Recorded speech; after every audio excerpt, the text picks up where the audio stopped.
ನಮಸ್ಕಾರ. ಇನ್ಫೋಸ್ಟ್ರೀಮ್ ಯೂಟ್ಯೂಬ್ ಚಾನಲ್ಗೆ ಎಲ್ರಿಗೂ ಸ್ವಾಗತ. ಈ ವಿಡಿಯೋದಲ್ಲಿ ನಾವು 8:3 ಎನ್ಕೋಡರ್ಸ್ ಬಗ್ಗೆ ಡಿಸ್ಕಸ್ ಮಾಡೋಣ.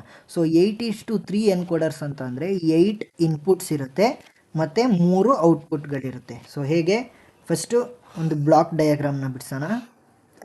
8 inputs, so D0, D1, D2, D3, D4, D5, D6, D7. So total 8 inputs ಮತ್ತು 3 ಔಟ್ಪುಟ್ಗಳಿರುತ್ತೆ. ಸೊ ಎ ಬಿ ಸಿ ಈ ಮೂರನ್ನು ನಾನು ಔಟ್ಪುಟ್ಗಳಂತ ತಗೊಂಡು ಯಾವುದು ಬರೀತಾ ಇರೋದು 8:3 ಎನ್ಕೋಡರ್. ನೆಕ್ಸ್ಟ್, ಸೊ ನಮಗೆ ಇವಾಗ ಏನಾಯಿತು, ಬ್ಲಾಕ್ ಡಯಾಗ್ರಾಮ್ ಆಯಿತು. ಬ್ಲಾಕ್ ಡಯಾಗ್ರಾಮ್, ಈ ಬ್ಲಾಕ್ ಡಯಾಗ್ರಾಮ್ನ ಯೂಸ್ ಮಾಡಿಕೊಂಡು ನಾನೇನು ಮಾಡಬೇಕು, ನೆಕ್ಸ್ಟು ಟ್ರುತ್ ಟೇಬಲ್ನ ಬರೀಬೇಕು. ಟ್ರುತ್ ಟೇಬಲ್,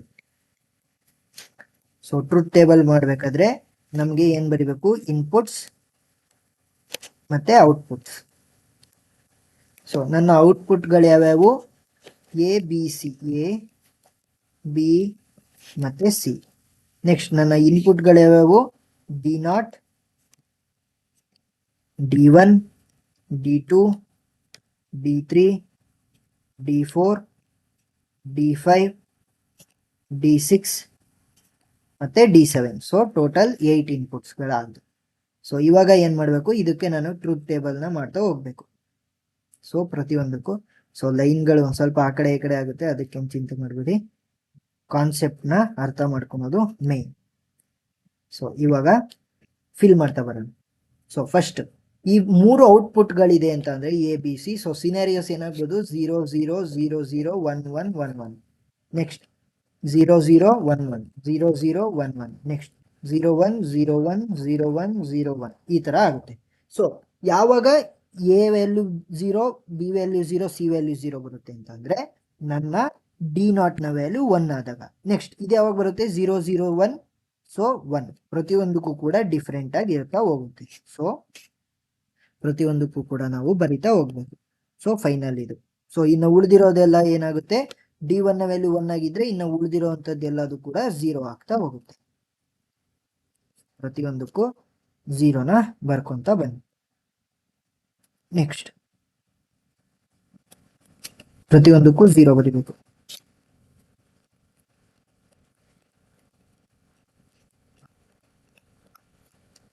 ಸೊ ಪ್ರತಿಯೊಂದಕ್ಕೂ 0ನ ಬರ್ದಾಯ್ತು. ಸೊ ಇವಾಗ ಏನು ಮಾಡಬೇಕು, ನಾವು ಈಕ್ವೇಷನ್ನ ಬರಿಬೇಕು. Output equations, output equations. So output equations ಏನು ಬರಿಬೇಕು, ಎಗೆ, ಬಿಗೆ ಮತ್ತು ಸಿಗೆ. ಸೊ ಎಗೆ ಔಟ್ಪುಟ್ ಈಕ್ವೇಷನ್ನ ಹೇಗೆ ಕಂಡು ಹಿಡಿಯೋದು, ಎ ಕಾಲಮಲ್ಲಿ ಯಾವ್ಯಾವುದಕ್ಕೆ 1 ಇದೆ ನೋಡಿ, 1 1 1 1. ಸೊ ಅದರ ಕರೆಸ್ಪಾಂಡಿಂಗ್ ವ್ಯಾಲ್ಯೂ ಯಾವುದು, D4.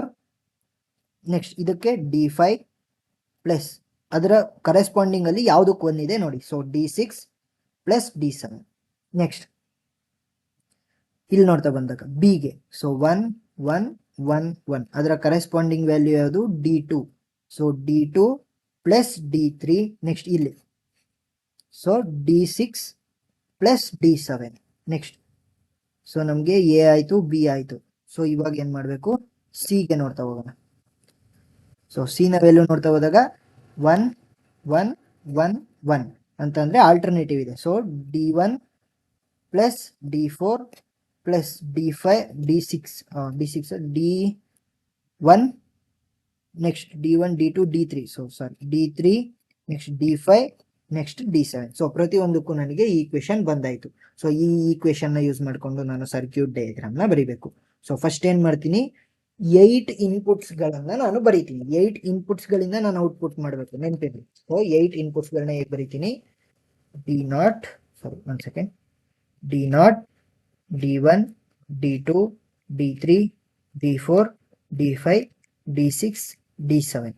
ಸೊ ಎಲ್ಲದನ್ನು ಕೂಡ ನಾನು ಇನ್ಪುಟ್ಸ್ಗಳನ್ನ ಬರಿತೀನಿ ಈ ಥರ ಲೈನ್ ಹಾಕಿ.